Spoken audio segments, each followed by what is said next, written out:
Hello friends, welcome to IIC. This is Naresh Raj and आज का discussion हमारा है inductor and its types. And आज के डिस्कशन में हम पढ़ेंगे इंडक्टर क्या होता है, इसके टाइप्स कितने होते हैं, इंडक्टर में वर्क क्या होता है, एनर्जी को किस तरीके से स्टोर करता है, किस फॉर्म में एनर्जी को स्टोर करता है। तो देखते हैं, देखिए चलते हैं, वन बाय वन इसका डिस्कशन स्टार्ट करते हैं।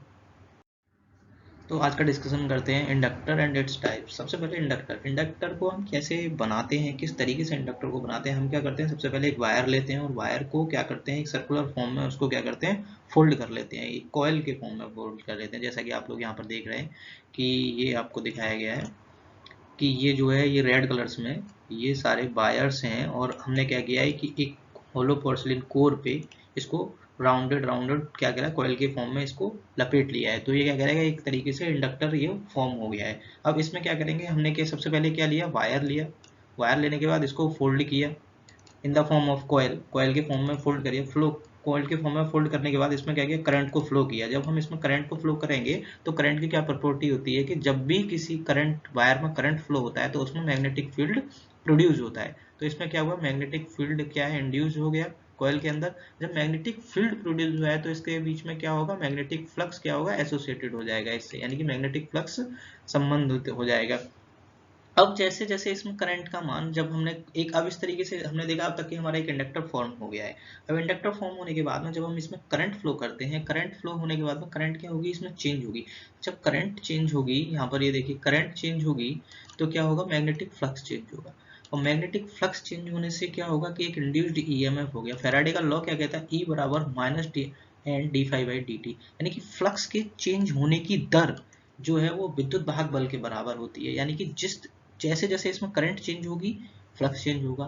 फ्लक्स चेंज होने के बाद में क्या होगा, इसमें विद्युत वाहक बल जो है इंड्यूस्ड हो जाएगा, एक ईएमएफ इंड्यूस्ड हो जाएगा। जो एक ईएमएफ इंड्यूस्ड होते ही इसमें क्या होगा, एक इंड्यूस्ड करंट डेवलप होगी। जैसे इंड्यूस्ड ईएमएफ हो गया डेवलप, अब क्या होगी, एक इंड्यूस्ड करंट होगी। इसी के बीच में एक इंड्यूस्ड करंट प्रोड्यूस होगी और जो इंड्यूस्ड करंट जो होगी वो क्या करेगी, जो मेन करंट इसके बीच में फ्लो हो रही है ये क्या करेगी, उसका अपोज करेगी। जो मेन करंट है ये उसका अपोज करेगी।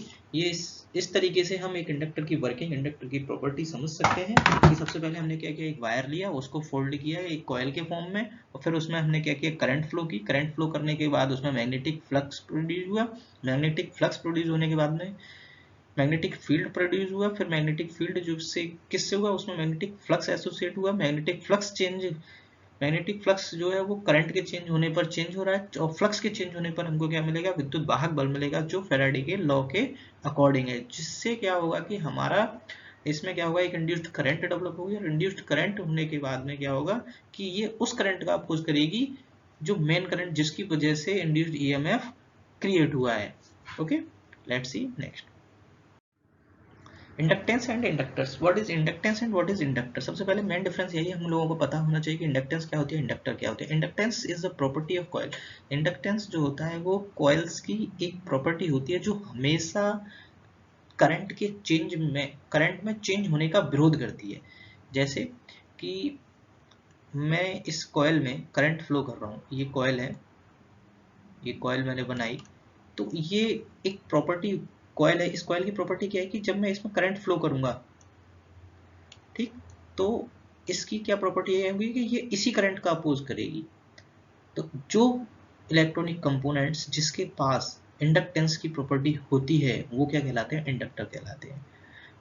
तो इंडक्टेंस क्या होता है, property of a coil which oppose the change in current flowing through it, यानी कि इसके बीच में, इनमें जो करंट फ्लो होती है उसका अपोज करे, वो प्रॉपर्टी क्या कहलाती है, इंडक्टेंस कहलाती है। और जिस इलेक्ट्रॉनिक कंपोनेंट्स के पास ये प्रॉपर्टी होती है वो क्या कहलाते हैं, इंडक्टर कहलाते हैं। और इसकी यूनिट क्या होती है, हेनरी होती है इंडक्टर की।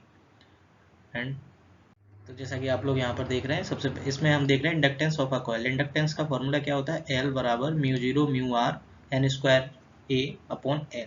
इसमें एन क्या है, नंबर ऑफ कॉइल्स, म्यू क्या है, mu R mu zero, and A क्या है, area of the coil, L equal to length of the coil, और N equal to number of turns in this coil. ये इस तरीके से इसके अंदर इस तरीके से कॉइल के फॉर्म में इंडक्टर होगा।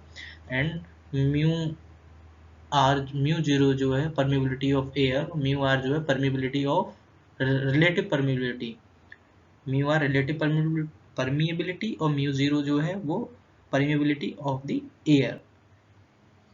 एंड कभी कभी क्वेश्चंस जो होता है सारे पैरामीटर्स दे देते हैं, इसकी सारी वैल्यू दे देते हैं, कोई एक को अननोन रखते हैं, तो इस तरीके से क्वेश्चन इसका एग्जाम में बन जाता है। Okay, next different types of inductors हम पढ़ेंगे। अब सबसे फर्स्ट है हमारा air core inductor. Air core inductor में क्या होता है कि जो कोर होती है वो एब्सेंट रहती है, और इसमें हम क्या करते हैं कि जो एयर को ही कोर के तरीके से मान के चलते हैं, बट इसमें जो हाई रिलक्टेंस पाथ प्रोवाइड होता है और मैग्नेटिक जो फील्ड होता है वो फ्लक्स हाई होता है, और जो रिलक्टेंस पाथ होता है वो भी हाई होता है, और इनकी जो एप्लीकेशंस हैं वो हाई फ्रिक्वेंसी वाले एप्लीकेशंस में यूज किए जाते हैं, जैसे TV, radio receivers and ferromagnetic और आयरन कोर इंडक्टर्स वह को इंडक्टर्स होते हैं जिसमें क्या होता है आयरन की कोर को, आयरन के एलिमेंट्स को या आयरन को क्या करते हैं कोर के फॉर्म में यूज़ करते हैं, जिससे क्या होता है कि जो हाई पावर इंडक्टर्स होते हैं और इसमें क्या होता है हाई फ्रिक्वेंसी कैपेसिटी होती है, और जैसे ट्रांसफार्मर बनते हैं, ट्रांसफार्मर में यही आयरन कोर इंडक्टर्स को यूज़ किया जाता है। Okay, this is a ferrite core inductors and this is a different types of inductor. इसमें क्या होता है कि एक फेराइट की कोर को, फेराइट मटेरियल होता है उसको क्या करते हैं हम इन कोर के फॉर्म में यूज करते हैं। जैसा आप लोग यहाँ पर देख रहे हैं कि ये क्या है, एक राउंड राउंड वाला ये इनर पार्ट जो है ये क्या है, एक फेराइट है, और इसके ऊपर क्या किया है कि हमने कॉयल को माउंट कर दिया है, बाउंडेड कर दिया गया है। तो ये क्या है कि एक तरीके से ferrite core inductor circle circle यहाँ पर इस तरीके से इस वाले फिगर में देखिए कि ये अंदर वाला जो है ये फेराइट है, और इसके ऊपर हमने क्या किया है कि एक वायर को फोल्ड कर दिया है। तो ये क्या है फेराइट कोर इंडक्टर्स है।